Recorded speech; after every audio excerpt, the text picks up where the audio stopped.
Western Spring Television. Ours it is.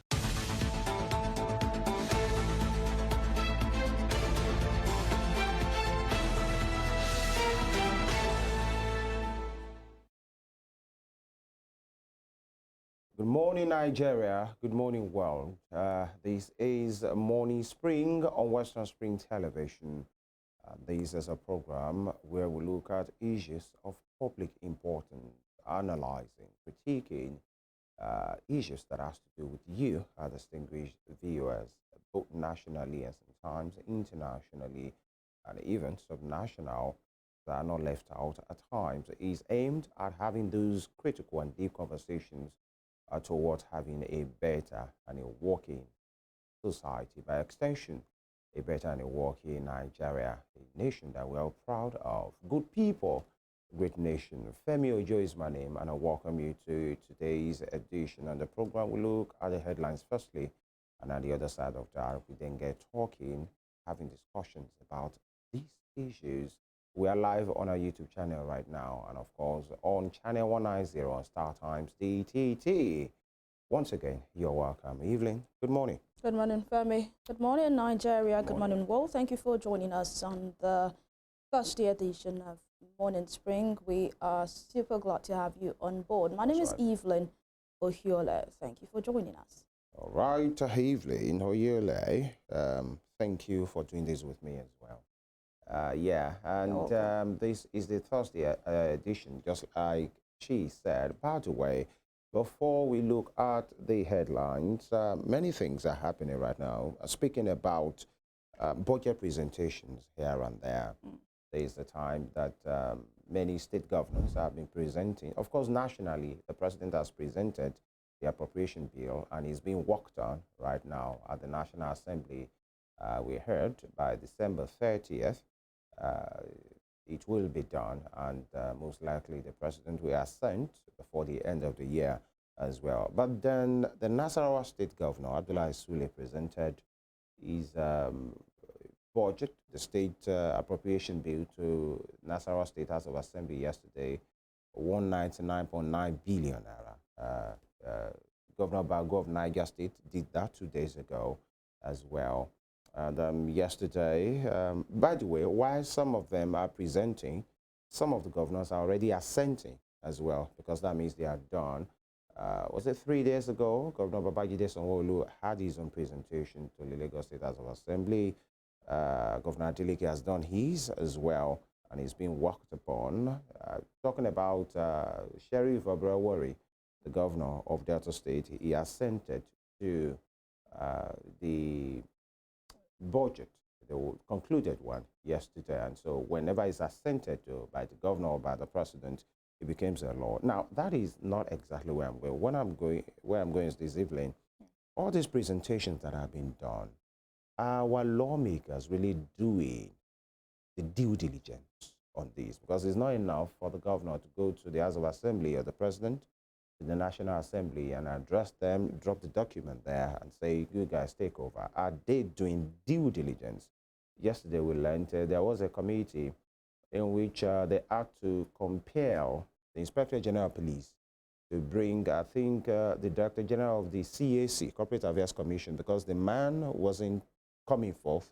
I think in the budget that they presented, the House Committee said they saw discrepancies possibly in the budget or the one that was run last year, and they have been telling him, the DG, to come, and he has not come, appeared 3 times now. So they had to tell the Inspector General of Police to compel him to appear on that 24 hours. That is today. So what I'm speaking to is the due diligence that should be done, that we expected to be done. It should not be a party thing. It should not just be, let's see you, whenever the lawmakers like your face, you have their things done, go and take a bow. Take a bow. The way some of them say, take a bow, thank you. And then for some persons, they then appear like they are really scrutinizing. And these are the detail, because these are the working documents that whenever it's signed into law, it's what the state or the national will have to work with for the next 1 year. Due diligence. Yeah, true. Due diligence on the states. And I think why we do not really have that with the state, it's because we don't really have that focus we usually have when we are dealing with anything national. Yeah. You know, when President Bola Ahmed Tinubu presented the 2024 budget, even before the unbundling of the budget into different committees, we already had people, Nigerian CSOs, already looking into that budget, trying to see what it's potent for us economically. Do you get me? So I feel it's because we really do not take out time to scrutinize the way we do for the federal, the state's budget. And I think it's very important because the state is closer to the people. That's right. And I think if there's going to be good governance, it starts from the grassroots. Right. In fact, we're supposed to have something from the local, looking at the budget for each of the local governments before we even get to the state. So I believe if as Nigerians we really change our mentality of just focusing on the federal, there are a lot of things that can be done in the state. I mean, look at what Governor Babajide Sanwo-Olu is doing in Lagos State. I believe that Ladeji was saying yesterday that there is so much that the state governors can harness in the state to produce results, but because they all focus on the allocation coming from the federal government, they just see it as free money and they do whatever they like with it. I mean, the Abia State budget for Governor Alex Oti, it's something commendable because about more than 75% of the budget is on capital expenditure. It shows that this man really wants to transform the state, because I think this is even the first time we're going to have a budget like that in Abia State. And even so many states, we have more of recurrent expenditure, more than the capital expenditure. Then how does a state grow if you're not investing in capital projects in the state? So I believe as Nigerians, we should always also beam our searchlight, our focus on the state's government. By that, we keep them on their toes and they do the right thing. To know that people are really interested in what they do. And by the way, the capital expenditure, the recurring expenditure, having this budget, another critical point is how do the state intend to finance these? Because anybody can just present a budget and then go to any of the financial agencies to seek for loan facility, you know. But then are they, very creative enough to say, okay, maybe we might just obtain loans to handle one or two things, but we look inward, just like you have said, to make sure we are creative and generate enough revenue. Because how do they intend to finance so that they just don't put all these things on deficit spending, and then the state will get to bear the loans? And by the way, in Osun State, something happened during the presentation in which a particular commissioner, I think that's the Commissioner for Federal Matters, came, and during the presentation, a 1 minute silence was, observed for her husband, who was a former governor, that's Adetunji Adeleke in the state. And because of who she is, she was asked to take a bow without doing anything. Femi, I think it's high time we start to remove sentiments from governance. Yes, her husband was the former governor, good and well, and he died. And the relative is now the governor. But then, Femi, do you know how many people die that are politicians? How many Nigerians die while in office? Another person will not go to that office and he's going to take a 1 minute. I mean, it's an honor of the man. I'm not disputing that. Fine, but how about doing the work? Exactly. That does not erase the fact that no scrutiny. The commissioner who is in charge of that ministry should be scrutinized and made to answer some questions. But then people have actually also said that that ministry, it's a novel ministry. People are asking, okay, what is it for? I believe that was even the best time for her to come out and explain what that ministry is and what they will be achieving as a ministry. So it doesn't look like it was just created to fit her in because as a compensation for our late husband. I think that's our relationship with the governor, by the way. And we will stay on those matters. Trust us to do our job is for the betterment of the state, from the local government to the state and to the national. But it starts with us as society. And we take this break right now. When we return, we head straight to the papers. It's Morning Spring on Western Spring Television.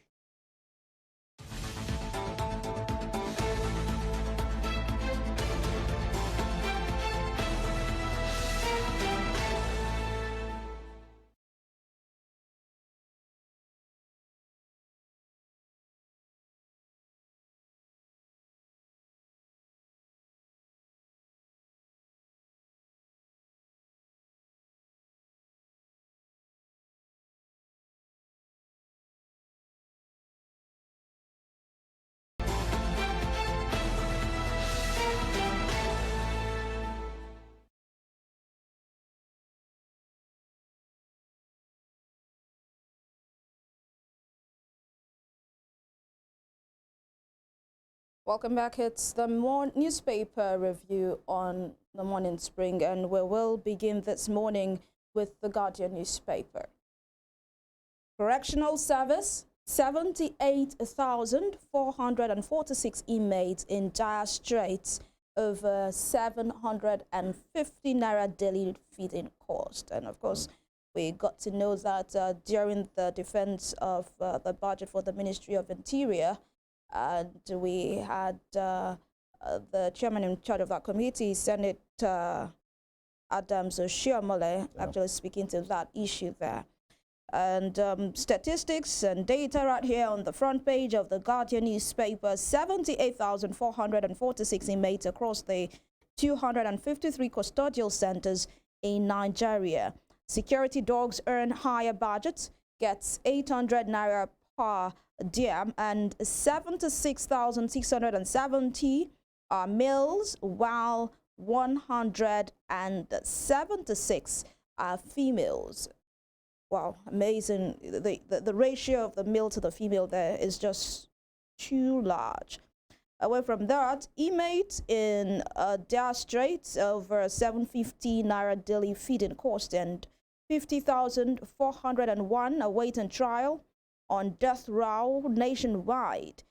Okay, and Femi, people have always asked the question as to why does it take so long for governors to sign the death warrants of those on death row? I mean, it's people say, is it because they want to give them another chance, or why is it that we don't really get as much as we used to back then, where their execution are expedited? Yeah, I think many of them want to just be on the safer side, so to speak, so that they wouldn't be the one, quote and unquote, that signed somebody's death. And I think that's the reason why we have so many of them on the death row, and it's not really helping matters. Of course, I'm all for, the second chance thing. Everybody deserves a second chance, but then the law is the law. And some of them are there, some of them are resigned to fate already. And then, the law is the law. It doesn't really harbor sentiments. But then maybe the governors are, I think that's just why some of them it actually leaves our facility congested.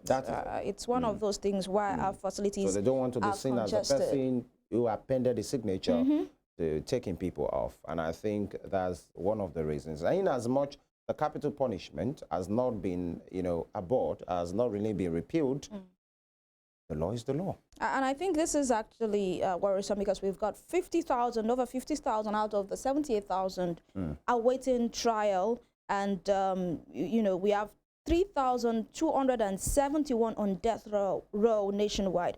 So this 50,401,000 people still are waiting trial. Their case has not been decided. 50,000, that is more than 60%. Yeah, of course, because 78,446 are the inmates across the 253 custodial centers in Nigeria. And now 50,000 out of those. Is that what we are saying? That's more than 70% of those people are awaiting trial. Awaiting trial. That's bad. It speaks to our jurisprudence and our prosecution process in Nigeria. All right, away from that, the Yaba Psychiatric Hospital records 100% admission spike, says CMD. What is happening? A lot of people are battling with their mental health at this time. But whatever it is, just keep calm. there is definitely light at the end of the tunnel. And seek help as well. Yes. Tinubu slashes fare by 50% for travelers during Yuletide season. And there have been lots of questions as to how this will happen. As you work. Yeah, how it's going to work, because I heard luxury buses, but I'm not sure of mini buses, but luxury buses, people traveling long distances like that, we have 50% interstate rebates. Yeah. But how do the drivers get their money back, or how do the companies get their money back? And, you know, during this time, the workability of such plan, right? During this time, festive season, we always know the fares to increase.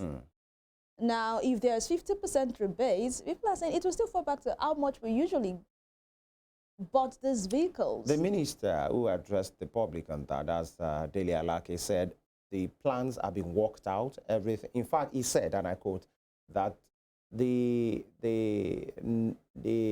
federal government already knows how many people will be covered, and they already have the plan, so it will be a seamless. That's what Dele Alake said. We hope so. You know, it's good to say it will be seamless, but they said interstate, meaning if you are traveling from Oshogbo to Ife, it doesn't cover you. It has to be from Oshogbo to Ibadan or from Lagos to Abia. Okay.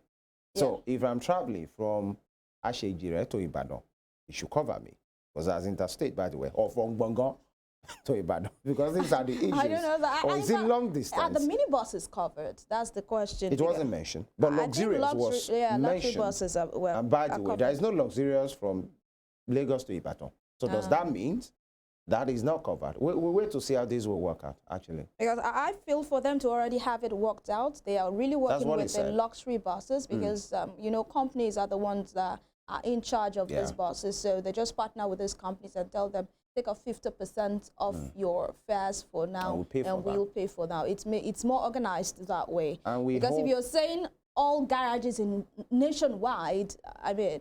But the issue is, why can't they? How many heads does people who travel with luxurious buses have that I don't have? That's the issue. Try to travel with a luxury bus this season. Although you don't have anywhere to go to, you're here. Thank you. You're stuck here. All right, away from that, why Nigerian universities are ranked low globally. You can get more of that on page 7.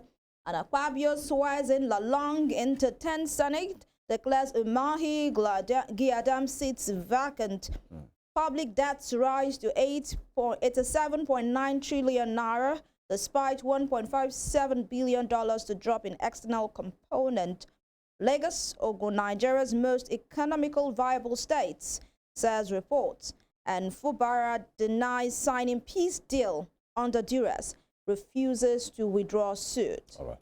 Now we have started seeing reactions, because I believe one of the resolution there was for all court cases or petitions withdrawn, but now refuses to withdraw suit. We just keep our fingers crossed as to what will happen in Rivers State in the coming days and weeks. Time to prosecute indicted electoral offenders. That's an editorial on the Guardian newspaper for this morning, and it's on page 12. That will be all for the Guardian. Right, next up is Nigerian Tribune. The Nigerian Tribune. And Amusun blasts Oshiomhole. Riders accuses him of conducting worst primaries in history of democracy. Cautions him from playing a blame game in his ouster as APC chairman. And this has been brewing since yesterday or 2 days ago, when the former APC national chairman, and of course a senator now from Edo State, Adams Oshiomhole, identified some persons as being responsible for booting him out of office while he was the APC national chairman. So there's been that back and forth war of words between these APC big guns, and the former governor of Ogun State is blasting Oshiomhole this morning, accusing him of conducting worst primaries in history of democracy. All right, that's intra-party thing. Nigerian importers may pay more as ships shun Red Sea Suez Canal. That's what is happening with the Houthi militants, or, you know, wreaking havoc on the Red Sea. You know, you want to think maybe these things have been done on the land before, but there is a particular militant group, you know, on the Red Sea now called the Houthis. They are there, and most of the shipping companies are rerouting, away from that place, not to get attacked. And it's been said that it will affect importing, and importers have to pay more. And you understand, when importers pay more, the consumers get to bear the brunt as well. Getting into the new year, I think this thing should be addressed globally, diplomatically as well. Moving on, 19-year-old nabbed for murder of girlfriend in Bauchi. Awkwardly interesting and bizarre, well, to say the least. 19-year-old murdering his girlfriend, page 15. Sad one. Drone attack. Miyetti Allah seeks compensation for all victims. And Rivers Assembly begins peace deal, withdraws impeachment notice against Fubara. Riders, Rivers elders, leaders reject peace resolution. Fubara didn't sign agreement under pressure. Commissioner, many things there, many persons of interest, speaking here. Rivers elders, leaders reject peace resolution. Fubara didn't sign agreement under pressure. That's coming from the commissioner. And then the commissioner is saying that the governor is, ready to work towards peace. But the leaders and the Rivers elders are saying no, that resolution wouldn't work. Interesting days ahead. You have the picture of Sheriff Obrewari, the governor of Delta State, signing the appropriation bill into law in the state for 2024. And Japa, we can't find doctors to employ. CMD cries out. Is that true? Find the detail on page 8. 2024 UTME, no increase in registration fee. JAM, so parents should be aware. Don't let any young man or woman give you some untrue or false information just to obtain funds. Now, Senate panels ask IGP to produce CAC registrar within 24 hours. And Nigeria's public debt stock now 87 trillion naira only. DMO. And Senate screens 11 nominees for confirmation as Supreme Court justices. Yuletide. Federal government offers free train services, slashes public transport fare by 50% for 15 days. All right. Hooray, Mr. President. All right. That will be all from Nigerian Tribune. All right, let's check out the Punch newspaper for this morning. 50% transport subsidy, FG slashes interstate fares, Labour knocks government with double riders here. NRC begins free train ride today. NLC, TUC say government confused, demand wage award. Katsina, Gombe, Plateau, Delta transporters, others claim ignorance of a subsidy. All right, away from that, let's move to the bottom corner of the front page of the Punch newspaper for this morning. Military uncovers 636 illegal refineries, seizes 21 million liters crude. Man arraigned for stealing 25 million naira in Lagos. And peace deal, Rivers Assembly withdraws for Barra impeachment notice. And moving straight up to the top, FG courts external borrowing, debt surge to 88 trillion naira. Reps probe NNPCL JV deals, $60 billion revenue loss. And lastly, on the Punch newspaper for today, Army retires 113 generals, pledges support for democracy. The stories are on the Punch page, the front page of the Punch newspaper for today. And from the Punch, we head straight to The Nation newspaper for today, Thursday, December 21st. Yuletide, federal government offers free train ride to travelers. So for you that you're planning to travel by rail through the train, by train to the rail rather, is 0%. Bus passengers get 50% rebate. You can see the picture of where that information was given. That was led by Dele Alaki. That is the Minister for Solid Minerals. He, with those gentlemen there, made the announcement yesterday.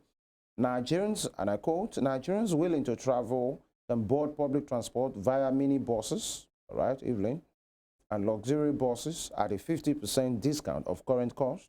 All our train services on the roads. The trains currently will operate at zero cost to and fro these holiday seasons. So If you're still having the plans to travel by minibus, just to enjoy it, just travel and come back. That's all. All right. Oyitola panel to battle trucks block it on Apapa Port Road. This is one Apapa route that it seems like sometimes you wonder if it's human beings that are there. This conversation has just been there like forever, and why those trucks wouldn't move away. But then all the best to the minister in charge now, as former governor of Osun State, Adegboyega Oyitola, who is the minister in charge of blue economy, wanting the roads to be clear so as to help the blue economy. Moving on, give air passengers daily weather updates. Okonkwo tells NIMET. Amosun Oshiomole exchange service over APC tussle. Bonds, promissory notes, contractors, bills push debt profile to 87.91 trillion naira. And external debt falls from $43.16 billion to 41.58 or 59 billion now. Top strip, 2 APC Senate seats declared vacant. Enter Senator Lalong. All right, Rivers G27 withdraws sack notice to Fubara. Tinubu asks Senate to clear 11 justices from Supreme Court, and Nigerian equities market value hit 40 trillion naira. That'll be all from the front page of The Nation. Let's move swiftly to this day newspaper for this morning.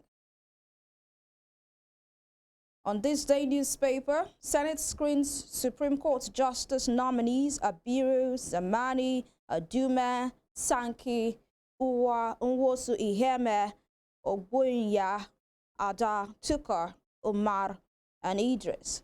Frowns at emergency appointments by NJC. 113 generals bow out of army as defense minister assures of prompt payment of pensions. For smoother Yuletide, FG approves free transportation for commuters and favors Lagos Ibadan, Abuja, Kaduna, Warri, Itakpe rail corridors. And we have OK's 50% reduction in road transportation on 28 routes nationwide. 28 routes nationwide. This day, more specific about the number of routes. You can get more of that on this day newspaper for today. And Nigeria's public debt grows by 0.61% in 3 months to 87.91 trillion naira. More of that is on page 8 of this day newspaper. And Lamido, just by the corner there, Tinubu didn't broker peace in rivers. He enhanced APC's fortunes. Okay, so you can read more of that, this story on this day newspaper. And that will be all that we have for this day newspaper for this morning. Lots of people, a lot of papers this morning focusing on the transportation rebate, the cuts in the transportation, and also the free train ride. And I think it's a good thing. I mean, it shows that the government, the federal government, is reactive. The intention, to, yes, quite noble, and also reactive to what people are going through at this time. But I feel we should move past that and really focus on how the people can get better, because how the economy can get better. Because after Christmas, what next? It's January, and like we said the other day, January comes with double the number of days. So we hope that things can be put in place. The wage awards, we're not hearing anything about the wage awards. I mean, if there is the time... The wage award is for 6 months as well. This is for 2 weeks. This is for 2 weeks. So if there is any time for us to actually get that wage award, it will be now. And I think the government should do the needful. And I think the workability, as we earlier said, is very key. The intention might be good, might be noble from the government, but how will this trickle down to the people that we administer these things, talking about the transporters themselves? Because, just to be noble and to be civil, that people can really be funny, really, when you talk about the way the people that really administer these things do. So that I won't get to a point that we tell you the slot that government pay for has finished. Because we know these things, we hear these things, and then we just hope things will really go through And if this really goes well, of course, it will be possibly a new direction in the way things have been done around here. We'll go on a short break. When we come back, we head straight to the conversation for today. Of course, it's no more new, especially in the last few days, the viral video of the officers and personnel of the NAFDAC, busting a particular market in Aba, that's in Abia State, and we saw the video of what went down there, adulterated products, food items, drinks, even popular brands that have been adulterated in the way they have been done. The personnel, busted that particular, and is looking more like a cartel. In fact, it will be an interesting one. Now that we are in the Yuletide, and after that, there have been pictures and videos of many products that people are now casting back their minds to say, oh, wait a minute, it's like these things are being adulterated, and many persons are confused. Where do we even go from here? How do we recognize which product is fake, which one is authentic? How do we do that? Many things will be said in this conversation of ours. Please don't go nowhere. We will be back. Stay with us.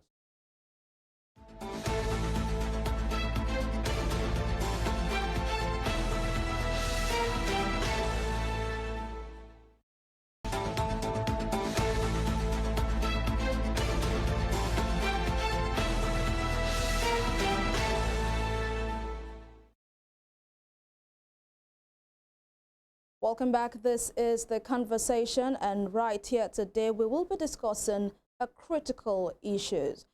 Over the weeks, Nigerians have taken to social media to lament the excessive presence of fake products in Nigeria, varying from drinks to packaged foods, drugs, and even toiletries.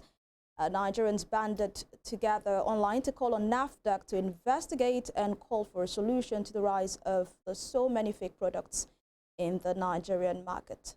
This comes as the National Agency for Food and Drug Administration and Control on Monday destroyed fake products worth 750 million naira. According to NAFDAC Director General Professor Mojisola Adeyeye, the agency intercepted counterfeits involved in the production of a variety of fake beverages, including wines, soft drinks, and other products in the Ezeoku market in Aba, Abia State. We'll take this video. When we return, we'll be talking to our guest this morning who will help us out on what we should be worried about.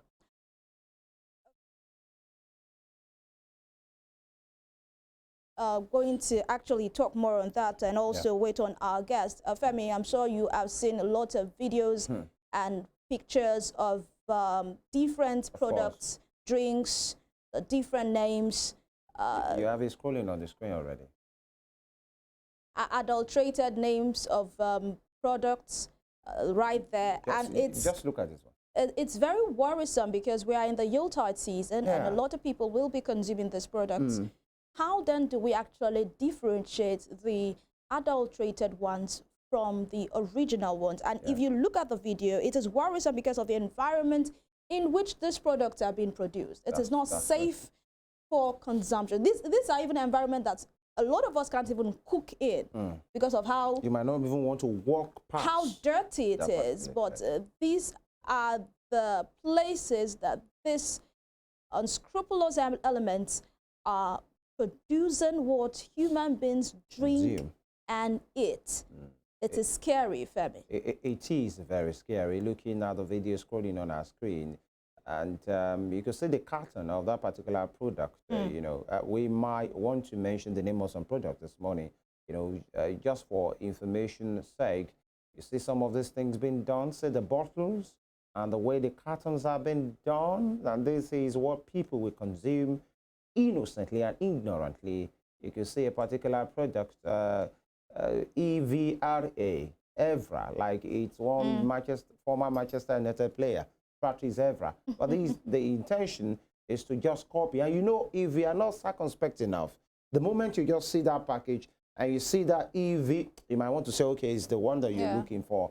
Actually, you could see how these things have been. You see the one I'm talking about, EVRA. And definitely, the real product is not Evra. It doesn't have the R, and these are the things. Looks more like the original. The other one beside it, the pure heavens or thereabout, just for sharp gains. If you can go back to those pictures that we started with, the pictures, you see some of those things that are being bandied around, all in the names of product. The pictures, yeah, you see some of those things that have been destroyed. These are some of the products, being displayed by Mojis Sola Adeyames herself. That's the Director General of NAFDAC. You can see this one as well, a very popular one. Now, this particular picture, it's one that it appears like the same product, but when you check the content, the culture, the color is not the same thing. Exactly. And you can see this one having M instead of N. And for the persons, possibly if you are even high already, you wouldn't even want to check. This is Popsy. You wonder what is Popsy, as a product. And this one is Open Up. You know what they are trying to imitate. Yes, exactly. Already. Yeah.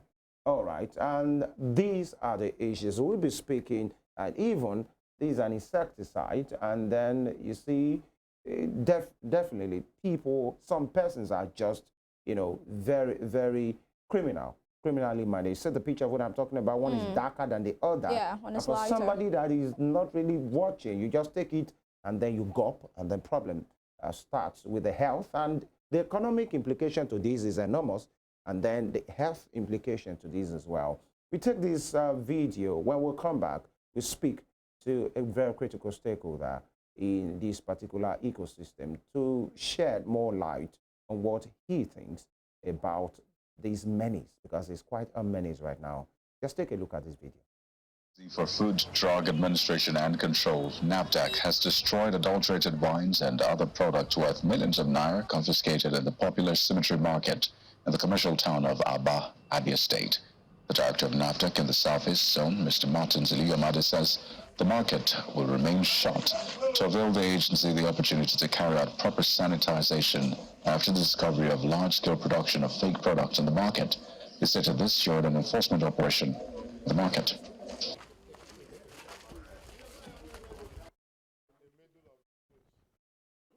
Can actually fake it on that number now.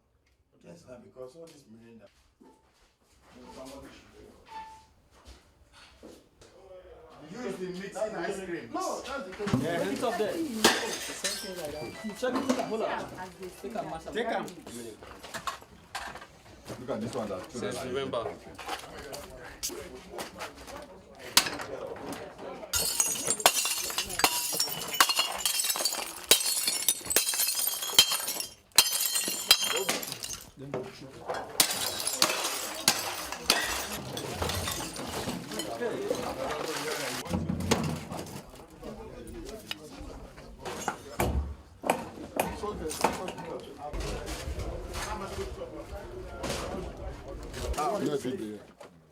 You can see behind me everywhere, the whole of this section of the market, every shop you see here, every single shop you see is a factory, and then everybody is manufacturing products. Number one, that. All right, it is really a cartel, an industry on its own there in that video that you have seen. But to help us interrogate these issues and let us know how worried we should be as a nation, we are joined via phone call by a quality assurance specialist. He works with Mahmuda Beverages in Kano. We have Mr. Ainde Jamiu Olowokere joining us live via phone call this morning. Good morning, Mr. Olowokere.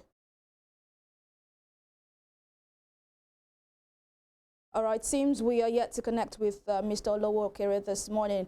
I'm sure he will join us very soon, trying to let us know how much of a worry should we be or should we have as a country with the proliferation of this fake food and beverages and even by extension, cosmetics, Femi? Almost anything. I think the only thing that we've not seen that has been adulterated, really, is human being. Many things have been adulterated, even building materials, many things that have been done. But we're talking about food and edibles today, and the way some of these things, you can see what's going on the screen with some drinks, expensive ones, popular brands, are being adulterated in that particular market in Aba, in Abia State. And many persons have said this is not only limited to Aba in Abia State, it's a general thing, although maybe this one we are talking about is coming from that Ezekiel market in Aba, in Abia State. And what does this have? What implication does this have on our health? Because when these things are being consumed, it's made from an awesome environment, unwholesome environment. You know, the way it's being prepared, the kind of containers and instrument materials being used is only for one thing, to make sharp gains. Now, quick gains, how much of a gain is that when people's lives are at risk? You know, we're talking about the, you know, the issues of renal failure, you know, many things that have been done, nausea, people get to vomit, people get to have their health truncated. Yeah. Because of all of this thing, because some persons have just sat down in a particular place.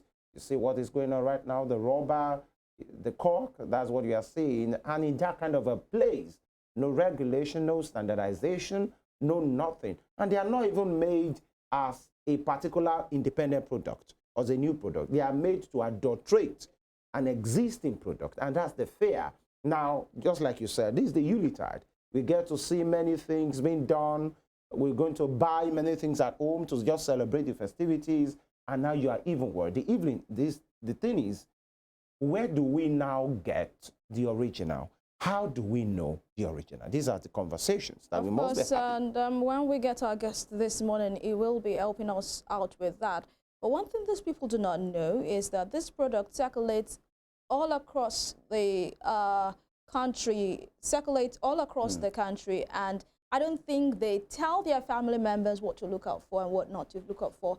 So at the end of the day, even their family members are not left out in the dangers this fake and adulterated food and beverages cause. So it's a cartel, like you earlier mentioned. It's an industry on its own, and people are making money from this cartel, from this industry. And I think the National Agency for Food and Drug Administration and Control, NAFDAC, should be on top of this matter. That's one tenor that Nigerians will not forget is that of Dr. Dora Akili, who was really a pain in the neck of this people who engage in fake and adulterated products. And she was attacked severally. She was shot at close range.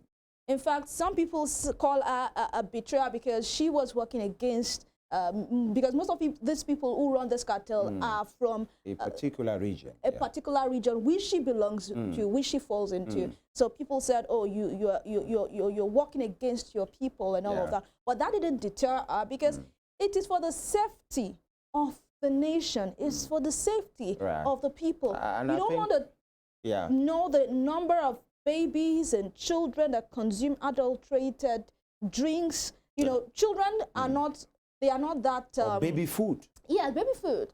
They really cannot be able to look at when a product or a drink is adulterated. How can they? Even the parents don't know. So I think it's a big issue on our hands. We are being told that we have Mr. Olowokere already on the line. Good morning to you, Mr. Jamiu Olowokere. Yeah, good morning, madam. Good morning. Good to have you here. Yeah, good morning. All right. Having me today. All right. So, Mr. Olowokere, given the recent call for help by Nigerians on social media, bringing out receipts of how much adulterated products have circulated the entire country, as a quality control specialist, tell us, how worried should we be as a country? Please come again, please. Sorry, I can't hear you clearly. Can you hear me clearly now? Yes, I can hear you now. All right. So I was asking you, given being a quality control specialist, how worried should we be as a country with the proliferation of adulterated and fake foods and drinks and cosmetics that we have in the country? Okay, thank you. Good morning. Good morning. My name is Benjamin Olowokere. I'm a quality control specialist. In regard to the question about All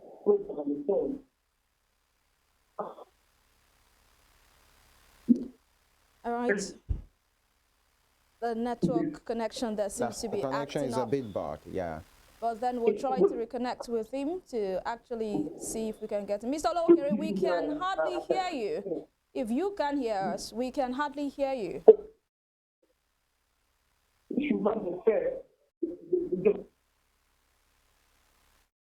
All right, we'll try and reconnect back. Technology can really be awkwardly phony at times. We try and reconnect with the quality assurance specialist, that's Mr. Olokere, to give us a sense of what he makes of this situation that we have found ourselves. We're talking about Dora Akunyili and the expert that she did, you know, with that agency, and many persons will not forget that. Even if you don't like her, even if you don't like her face or where she's from, what she has done is stands and will always stand. Yeah, she was a terror to this cartel. Our legacy. She was attacked severely, shot at close range. Bullets went through, you know, a signature edge.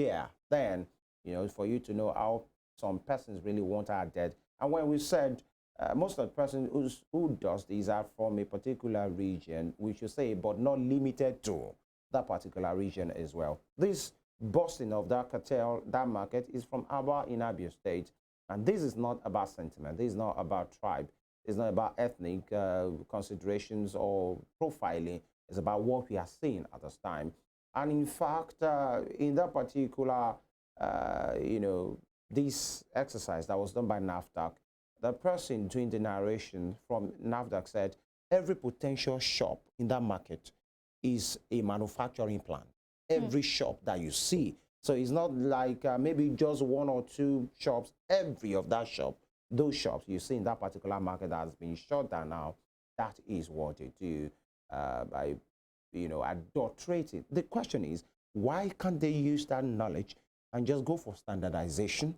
In as much as they want a particular product to be produced and they have an idea, because it takes somebody who have an idea to really go through these things. Only that those things are not standardized, and you are not using what you're supposed to be using, you are not doing it with the right proportion and the rest of it. Why don't you just standardize those things and stand out? Even if the whole market will produce only one product, and then the ecosystem will be shared, somebody goes through these and everything will be fine, but then it's about the quick gains, and it speaks to how the minds of some persons work, that they can do anything to just make, you know, the ends meet. Little one that the Holy Book, the Bible says, the love of money is the root of all evils. And not just money, is the love of it. And that's why we are here. And now we are speaking to the economic and the health implications of when this product hit the shelves and hit the system of people. You are going, you talked about the effect on newborn babies and how babies might not be able to even distinguish which is what. And these are the things that we'll talk about today. We'll go on this break. We will be back to continue the conversation. Please stay with us. This is another factory. This one is already ready for market. This one is ready to for exportation. For export. Guy, look at. See, and that is why they.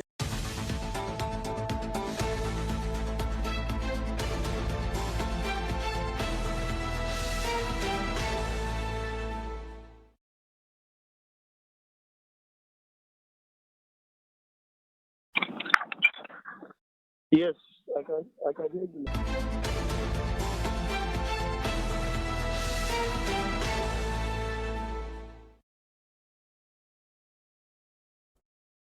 All right, the conversation continues right now. It's still about the adulteration, proliferation issues that we are having, especially with food items and beverages, and the ones in which we've shown you clips and pictures of what has happened in Abia State at Ezeko Market that has been shut down now, and the attendant implications on our economy and on our health as well. And by the way, we were speaking with Mr. Olokere, and network, internet and technology decides to, do as a fast one, but we be on top of that. But right now we are being joined by Mr. Noluwakwa Agbola. He is the COO, Chief Operating Officer for Made in Fiditi. Good morning, sir. Morning, sir. All right, good to have you here. Thank you very much. All right, my colleague is here as well. Good morning, Mr. Good Agbola. morning, ma. Good morning, ma. All right, quickly, I'm sure you are abreast of the information in the public space about adulteration of food items, products, and, proliferation of critical items, especially. We are staying with food items this morning and beverages because this has to do with our health as well and the economy. I'm sure when you saw those pictures and those videos and with what you know already, what's your reaction? What's your take on what is happening right now? When I saw the pictures, I had mixed feelings. Fortunately or unfortunately, I started my career in Aba. So I have, as a young man, walked through the streets of Ariara, Eziokwu, Umungasi, Abayi, and all that. So I tell people that, in fact, my first foray into entrepreneurship started in Aba because I found out the opportunities that are bound there. And Aba has always been a home to me that I make sure at least once in a year I go there. I was shaking when I saw the quality of stuff being produced. It's ironical because it also shows that Nigerians have all it takes to produce the genuine things. And then it brings us to the fore. Is it that people are shy that if they produce stuff and brand it made in Nigeria and make sure it's of top quality, it won't be patronized or what? One, it shows that we don't have a dearth of intellectual capacity to produce, but it shows that there is a pause from the market, which is forcing people to, one, produce substandard goods, two, now produce even things that can almost kill other people, which is ironical. So for me, looking at pushing made in Nigeria stuffs, I have always believed and will always stand by the fact that Nigeria can produce the best of goods. It is better if people produce made in Nigeria goods and give it a local name that is registered locally and push it to the world. And when people can guarantee the quality, they are okay with it than we producing stuffs that are, one, substandard quality, two, we are denting other international or local brands, three, we are making even the world see whatever genuine goods that come out of our end has been really fake. It's very ironical, and it's something we need to work on. I know that the NAFDAC and SON teams are working a lot hard, but it shows that there's still room to do a whole lot more, because it means that despite what they are doing, the land is still green. There are a lot of opportunities that people still need to optimize to make sure that we get the best from youths all around us. One of the things I have learned from being a local manufacturer is that there are youths that are bound everywhere. It is up to us to make sure that we bring out the best from them by making them know that, one, locally made products can definitely stand with international benchmarked ones as long as we maintain the quality. Two, people would buy it. It might take a while, but people will definitely go and say, yes, it is made in Nigeria. If the quality stands, I would rather buy it than we have all these ones where in the end, it's a big pain for us in having to make sure that we keep on having to convince people that, oh, it's not fake, it's not fake, it's not fake. Look at the huge amounts of money that have been put into all these things that these guys are producing. In fact, imagine if they are producing from a genuine perspective, how they would have, how far they would have been able to do, and what it will have done to the economy. But now the stuffs are fake. They have also caused a lot of people a whole lot of integrity issues as individuals and as a nation, which is so sad for me. All right, very sad, by the way. And it's good to know that we're speaking about a terrain that you know. And in fact, you said your foreign entrepreneurship started in Aba. Now, this Ezioko market, many will say, is one of many that these things are happening. Now, it's from the eastern part of the country, but it's not limited to that particular place. But using it as a template, the narrator for for NAFDAC in that video said every shop in that particular market is a potential manufacturing base. Every shop, and they have what they do. Now, I'd like to ask you, what's the push for that? Why do you think people do that? You've spoken about the fact that, okay, maybe they want to just imitate and the rest of it. Let me just ask you, what's really the push? Why do they do that? If every potential shop has the capability to produce these fake things, and then number two, how much of a problem do we have on our hands? That would be a tough call because it would only be in the hearts of the guys who are manufacturing that we can really, that they will really be able to answer.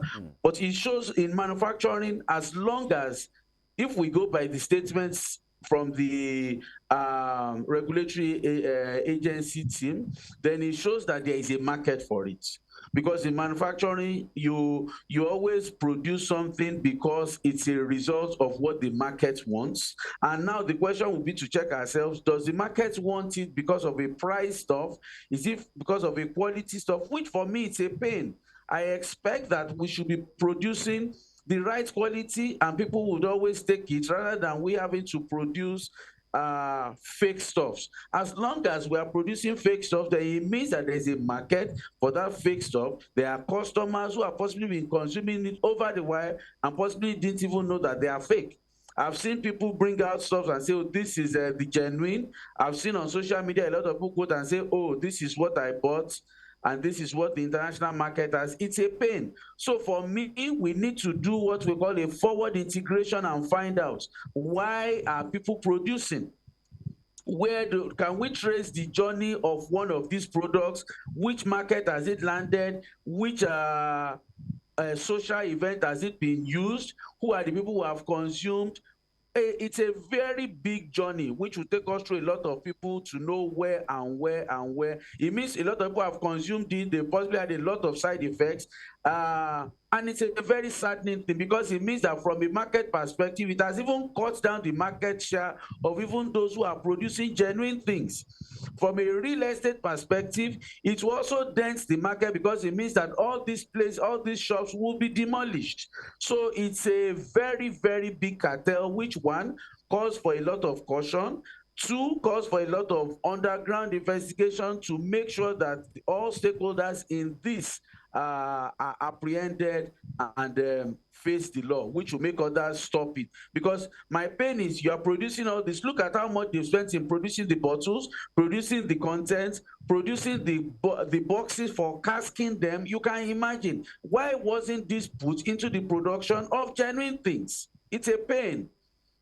All right, Mr. Agwola, thank you so much for that robust explanation. Now, you have mentioned that as a country, we have the intellectual capacity to produce genuine products, made in Nigeria products. And I know you to be an advocate for made in Nigeria products. But do you think that it's because of the big appetite that Nigerians generally have for imported goods, rather?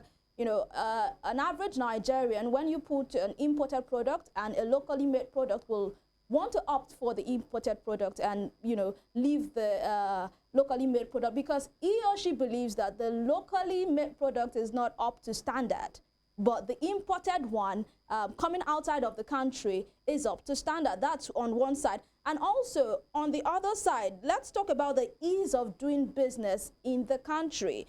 You know, social media user on X actually said, and I'm going to quote him now, it's at L. Devine, I hope I got that right. He said, I recently wanted to create a new wine brand and import it for local distribution. NAFDAC billed us $15,000 to get it registered. Keep it in mind, it would cost $20,000 for the entire inventory, and profit is roughly 15% net, so 3 years worth of potential profits just to register the product. Forget all other costs. How will that work? No option for spreading the payment either, no negotiation. It is effectively cheaper to do shady business than to go the legitimate route so many people do. Your thoughts on that? It's a very tough but true statement. The entry-level requirements for the barriers to entry for manufacturing in Nigeria are huge. And you will definitely see that a lot of funds that would have been spent in qualitative production would have first been spent in overcoming these barriers from a regulatory perspective to an infrastructure perspective to a qualitative benchmarking perspective. But what I tell people is, despite this, I have always believed in the project called Nigeria, and I will always believe in it. And anywhere around the world, I always tell people that I am a Nigerian. Government has to do a whole lot in making ease of doing business much more realistic than it's portrayed. I will give the example of a few countries in Africa. Sometimes when we talk about the African Continental Free Trade Agreement, I smile. It's more on paper. Let's get down to it and ask ourselves how realistic it is. I can boldly tell you, if I want to move stuff by air freight, I will move stuff by air freight that will get into the UK faster than to get into Burkina Faso, which is not far from here, because it means an air freighter will first go to the country of origin before it comes back. We talk of production, many people want to produce, but what's power like? Where are the equipments? Now we're having to make sure that instead of bringing in foreign equipment, get local manufacturers to also produce basis prototypes abroad. It's not everybody who has the knack or the patience for this, and so some people just say, well, let me just leverage on an already known brand. But the truth is that we have to make sure we stay within the ambit of doing the right thing, which in the end we know that you might seemingly lose in the short term, but long term you would gain. I was telling people that in the last few weeks, a lot of people had been poking at Aliko Dangote and saying, wow, the refinery is not producing again.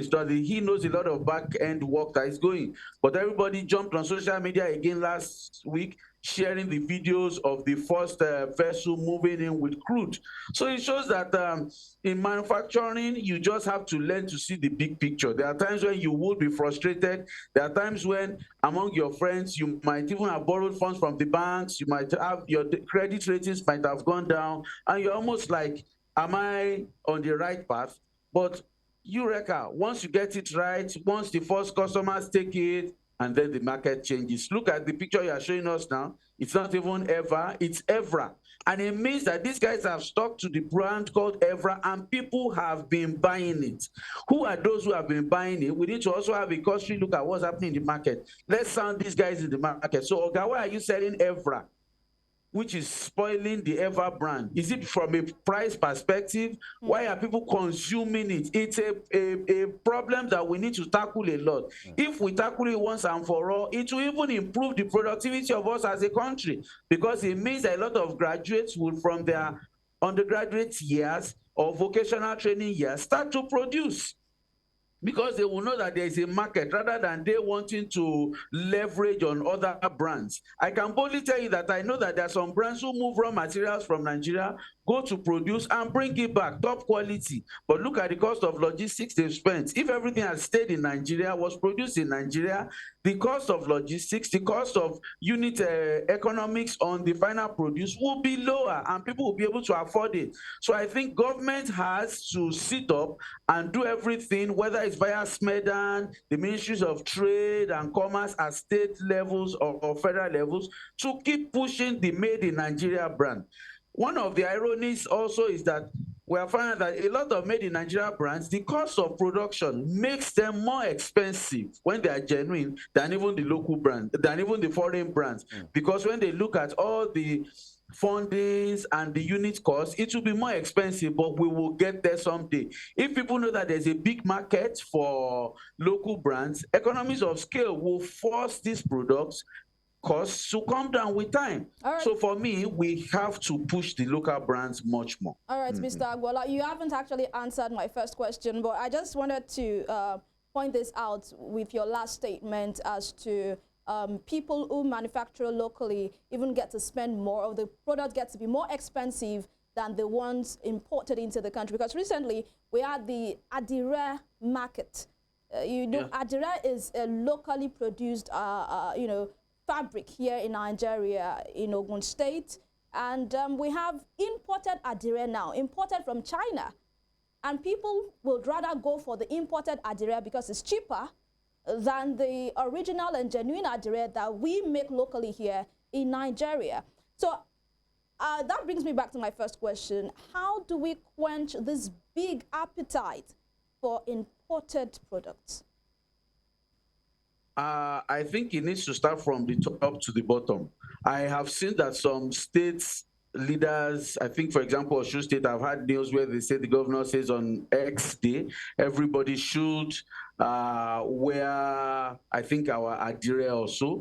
Gradually, when people see that, we need to make sure that more of our high net worth individuals and guys in top echelons in the society also patronize these things. I know that there were some government times when people will say government should patronize innocent vehicles. I've seen Lagos State government going to parks with GAC motors, and we get in there gradually. I grew up seeing that 3 in every 5 vehicles on the streets of Nigeria were Peugeot vehicles or either Volkswagen vehicles. And this went a long way in improving the purchasing power of our local currency. I think we need to go back to that stage where we all go back to our Adire, our showcase.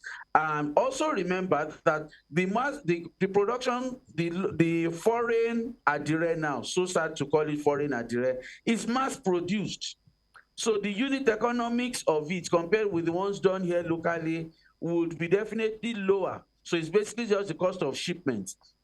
But it raises a big question. Why and how have we got to this level?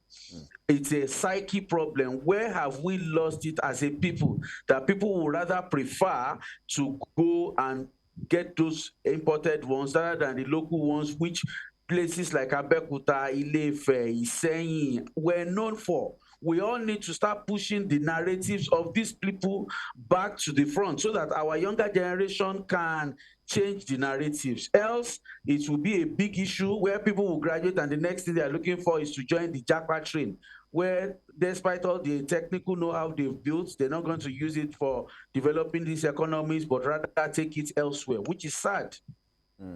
It's really, really sad, talking about the fact that there is local fabric, you know, so to speak, but then it's being foreign produced. You said massively produced as well. And so it comes here being cheap, and the fact that it's foreign will make many persons to gravitate towards that. By the way, these are the things that have been done in Oshogbo here, in Abeokuta, in Fiditi, in many places that you have talked about. And now let's look at identifying these things from a consumer point of view. You know, you just spoke to the Evra and the Eva brand thing. You know, the Eva is the real product, by the way. The Evra thing, the only Evra I knew was a Manchester United player. But then many persons, you know, how do we identify this product? We've seen 4 cousins, and then we've seen product of 4 brothers, nice cousins, many things. And, you know, alcohol, beverages, food items, you know, even popular brands as well. How do people, from a consumer point of view, identify? And in fact, not just by the spellings. If a producer can put that up, there is a particular brand, a beverage, P-E-P-S-I, Pepsi, and then you see the same product, the same bottles, but with different colors.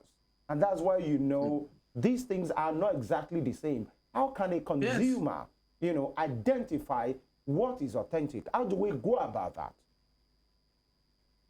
So for me, I don't think that some of these things have been hidden because the difference is clear, like 7-Up used to say in those days. But it means that, see Heineken instead of Heineken. So it means that these things are not hidden, but it shows that most likely there is a big market for these things in parties, where it means people are not worried about what they are ingesting. They're just drinking everything hook, line, and sinker. Nobody's even picking up the bottle and saying, guy, the waiter, what are you serving me?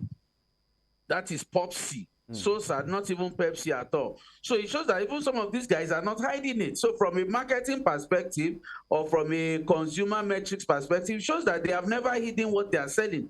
But as long as they are producing it, it means there is a market for it.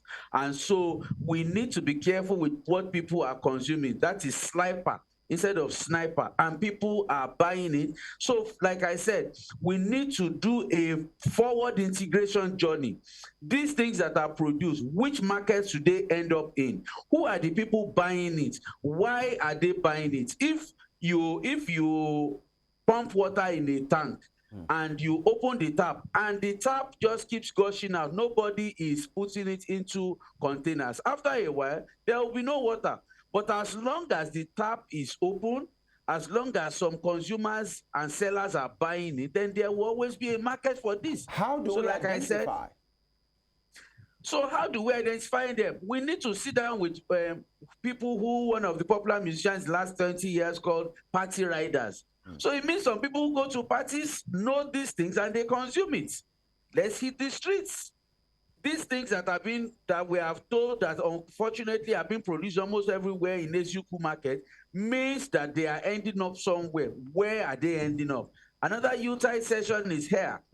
We can take a journey on some of these things. Let's see the roadmap of it. That's what I do in a lot of manufacturing stuff. Take a particular product from a logistics perspective and see the journey it takes from the factory to where it's consumed. Then it helps you to create a clear path for marketing and making sure that you get better with that particular brand. So if Evra is being comfortably produced in Aba, let's run the journey of Evra. Let's see where he goes through and let's see where he ends. Then we can sit down with the guys. Now, why Mr. are you doing this? Yes, quickly, yeah, very fantastic one there. But for example, let me paint a picture here. I go to a roadside seller, somebody around my street to say, give me a particular product. I'm not getting that from a party. I've not even left the confines of my environment. And then I'm given a particular product. And then the spellings looks the same, the packaging looks the same, but then maybe somewhere around that particular product there is something and that is wrong. How do I identify? In fact, recently I was talking with some friends who are having a conversation, and there is a particular brand, a beverage brand, that some persons around the area be complaining it doesn't taste like it used to. You know, you buy it, especially if you take it without being chilled, you know that this is not what I used to. You know, no, the taste is a bit different.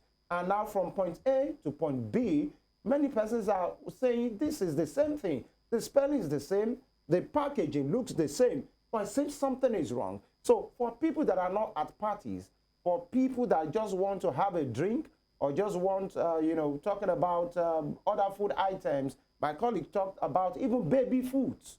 These days are being adulterated. Cosmetics on their skins are being adulterated. How do we know these things without going for the big, you know, quantity? So I think we need to tell ourselves one truth. Please. From a price perspective, people know there's a difference. People might not want to take it, but they know that when they consume these things, there's a difference. Most of them, from a price perspective, they're usually different. I'm almost sure that if we sit down with sellers who will want to tell us the truth, they know the difference. We all know when a 7-Up or Pepsi vehicle comes to the front of your house or to a distributor to offload products, and when a truck comes in the dead of the night and drops a few crates and gets out before dawn. We know these things. And I will keep on saying it. It means that government needs to start getting tougher with warehousing. Warehousing is one of the main milestones in logistics and supply chain. But it means we need to start asking ourselves what sits in these warehouses. More checks need to be done. It will make everybody sit up. But as long as the market is still consuming these things, as long as they are sellers, then it means that these guys will still keep producing. And sadly, it's not just Aba, it's everywhere. And so it means we need to make sure that even on our streets, in our homesteads, we all need to push genuine products. I would rather have on a table, few bottles of genuine stuff than have a table filled with hundreds of bottles and they are all fake. People don't know the aftermath of this thing. A lot of people have died without possibly knowing what accentuated that death, without possibly knowing that it was a result of what had happened sometime. It might gradually start. It might have given some people also symptoms. It might have even created the seeds of genetic mutations in some people. And we won't see the effects now. Some people have skin diseases, not because of now, but because of some things they have taken over time that they probably didn't give a damn. They thought they were taking things freely, but it's gone a long way indenting them. And so, for me, we see this journey doesn't just end with the manufacturers. These guys are producing because some people are selling it. All right, Mr. Agbola, let's talk about prosecution and bringing these criminals to justice. For one, as a Nigerian, when you buy an adulterated product or a product you see like, this product seems fake, the next thing as a Nigerian to do is just to trash it and say, oh, that's the Nigeria factor for you. Another day, another fake product, and you just let it go. But we know in some countries that have working system, you go back to the store where you got that from and, you know, make a complaint as to the product you got as not being an original product. And from there, the store goes to maybe the wholesaler, from the wholesaler to actually where it came from. But in Nigeria, we have this nonchalance of, oh, thank God I didn't take it, and we just let it go. Meanwhile, another person goes to that same store and buys this product, but doesn't have the same, doesn't pay the same attention you pay to that product and consumes this product, and at the end of the day has a side effect on that person. So let's talk, I want us to talk about the prosecution and also bringing these people to justice. Do you think as a country, we are doing everything we should to ensure that the smallest complaint from a consumer is taken with the highest attention? I know that there is an agency called the Consumer Protection Agency. FCCPC. And I know that they have been a very effective watchdog. Ironically, I think multinationals fear them a lot, possibly compared with local players. I've worked in a couple of multinationals who would not do anything that would let them face the wrath of the CPCC because they know that it could lead to a closure of your facilities, it could lead to a revocation of your licenses. But I think that maybe there are ways in which the ordinary person on the street has been able to wriggle and or possibly stay or in stealth mode.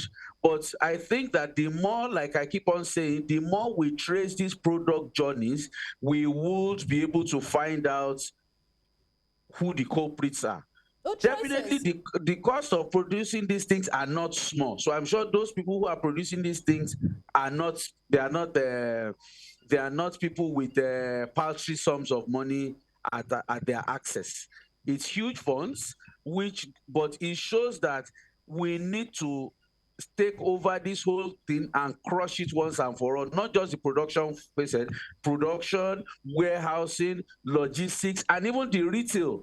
I know that there was a time when we'll have NAFDAC, SON, EFCC storming supermarkets randomly, and this forced a lot of supermarket chains to sit up because they never knew when the guys will come into their stores. So it will also make them be more courteous about what they are selling.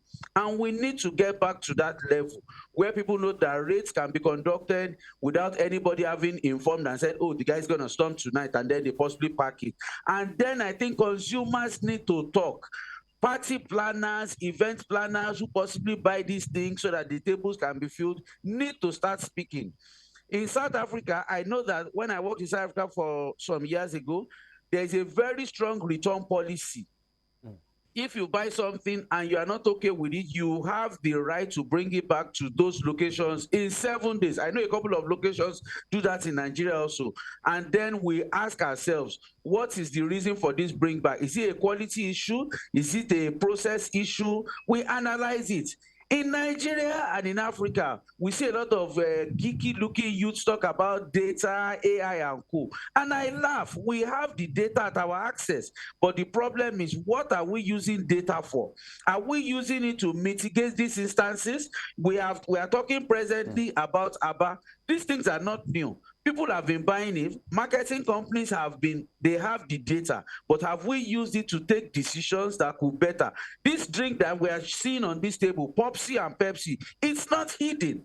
For these media guys who have got it, it means it's been in the market for a while. But has anybody taken a determined approach on it? Or we just take it and say, oh, data is stored in the clouds or what? It must be used for decision making. And that's my biggest challenge with Africa. AI or data is not an end in itself. It is a means to an end. What have we done with the data? And until we do something with it, we just shouting data here, and it ends at that level. So for me, we need to utilize it to take the right decisions. All right, thank you very much. And as we coast home gradually, I'd like to ask you now, you know, apart from the manufacturing of fake items, adulterated products, there is the issue, and I think that's a marketing thing, of some unscrupulous elements who sell authentic products that are expired. That's another angle, you know. And sometimes they repackage it. There is a particular picture that was displayed earlier in which a particular product of mayonnaise, the original is there, and there is another one that was covered with, you know, a wrapper of a popular mayonnaise, and that's to conceal something. You know, most of the times is because they are expired, and then I've gotten personally, you know, to some stores to buy some things, and then you possibly after opening a particular bottle of drink, you realize the thing didn't really, you know, there is this sound you hear when you open a beverage, a bottle of beverage. Yeah, this is the one I'm talking about. You see the original product there, and another product having different pack. The expiry of a particular, some do. And, you know, that gives credence to what you say when people come in the dead of the night to sell some particular product, or sometimes you see popular products being sold in pieces at a very cheap price in market. And you see unsuspecting market women buy these things because they see it, they tag it as promo. Now that the Unitard is here, you see many things done, sold at promo, on promo rather. They see it at, okay, maybe it's the end of the year sale. What do we do to the issue of selling expired products? And what can a consumer do? Imagine that I walk out to a store in my area or across the road and I bought a particular drink, and after recognizing that that thing had expired, at that point, reality dawns on me that these things amounts to waste of product, waste of money. What should I do to be part of safeguarding and cleaning this ecosystem? I think one of the biggest challenges we've also had lately is the proliferation of retail stores.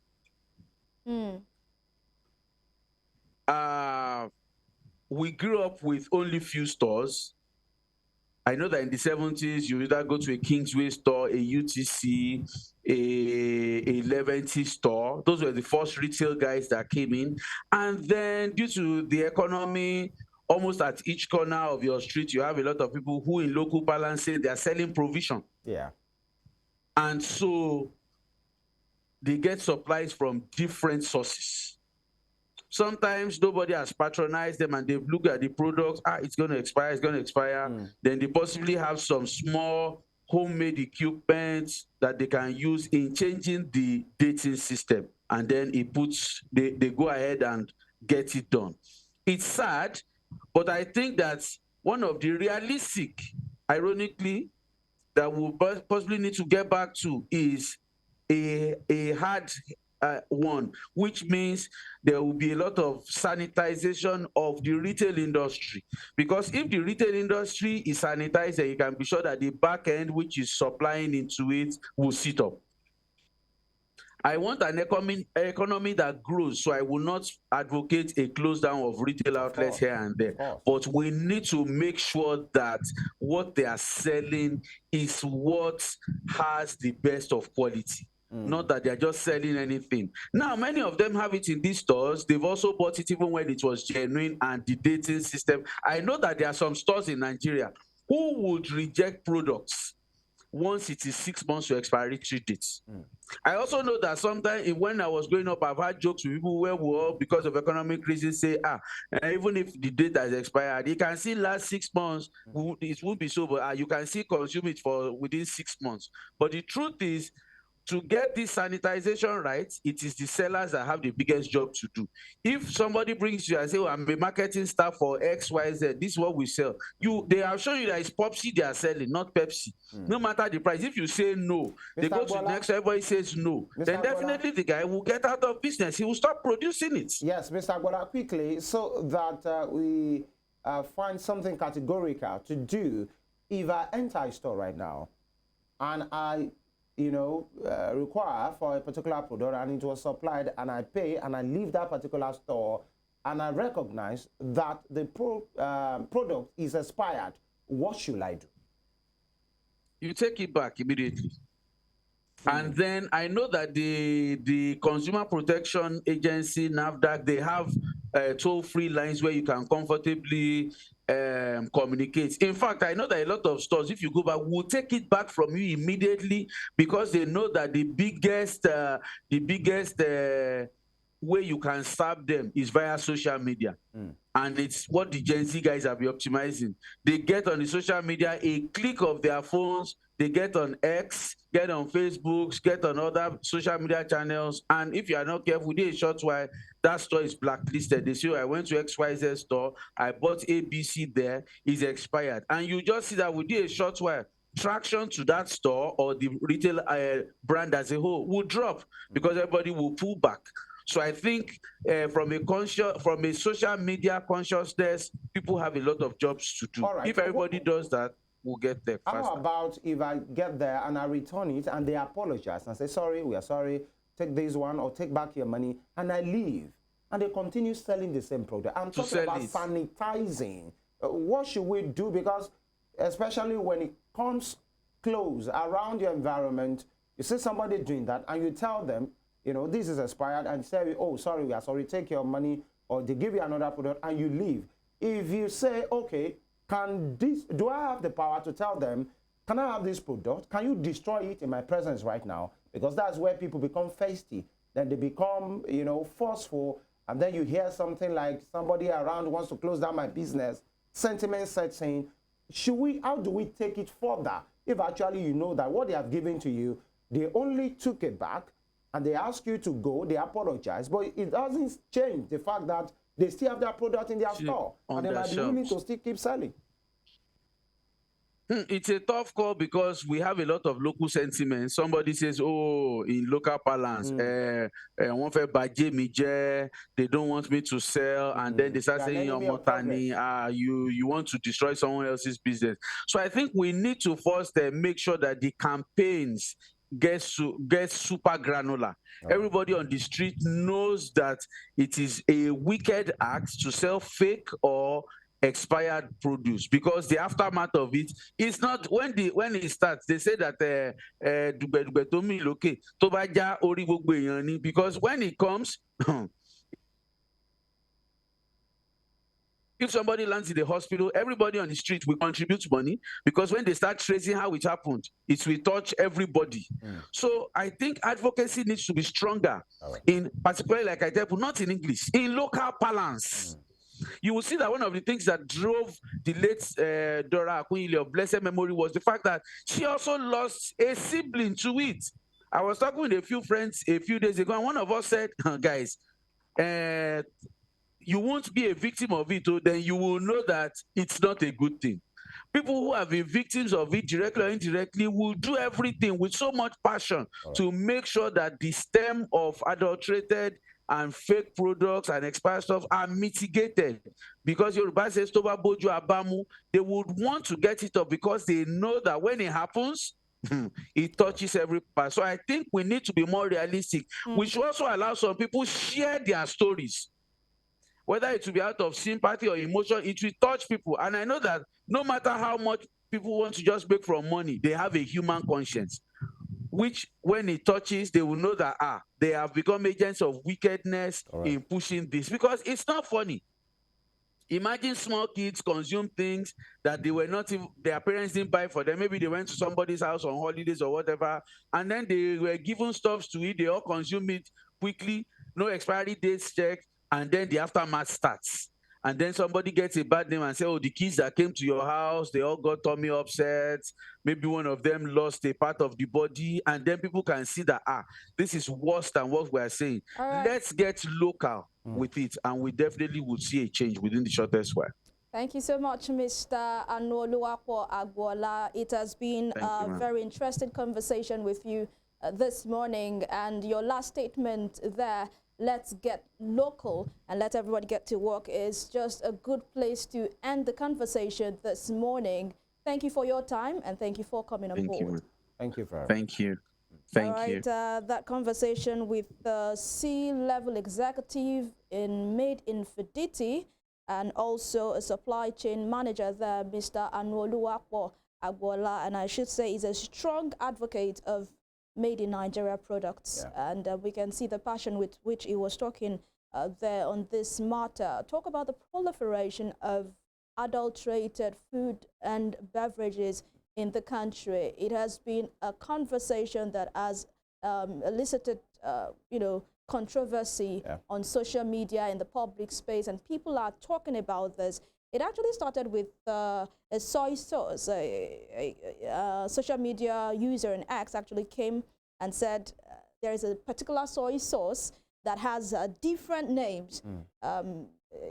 Amoy, like different names of that soy sauce, and a lot of people started checking their homes to see the one they had. That they have. And the original name was given as just Amoy.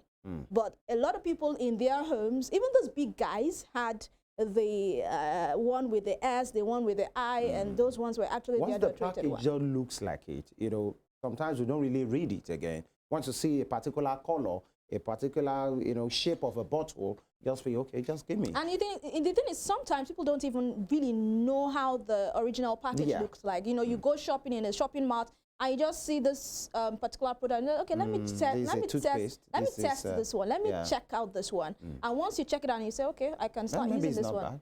You get stuck to that. Maybe it's even cheaper. Maybe it's cheaper. But then we hope that agencies, I should say, get to work. The NAFDAC, the SON, the FCCPC get to work and ensure that the lives of Nigerians are really safe. That's what we want, because this Utah season, we really do not want to use our money to buy, in local parlance, to buy death.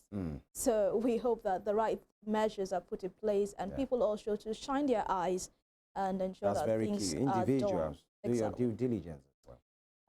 That's where we draw the curtains for this morning. Thank you for being part of our world this morning. We'll make a return tomorrow. TGIF, thank God it's Friday, my best day of the week.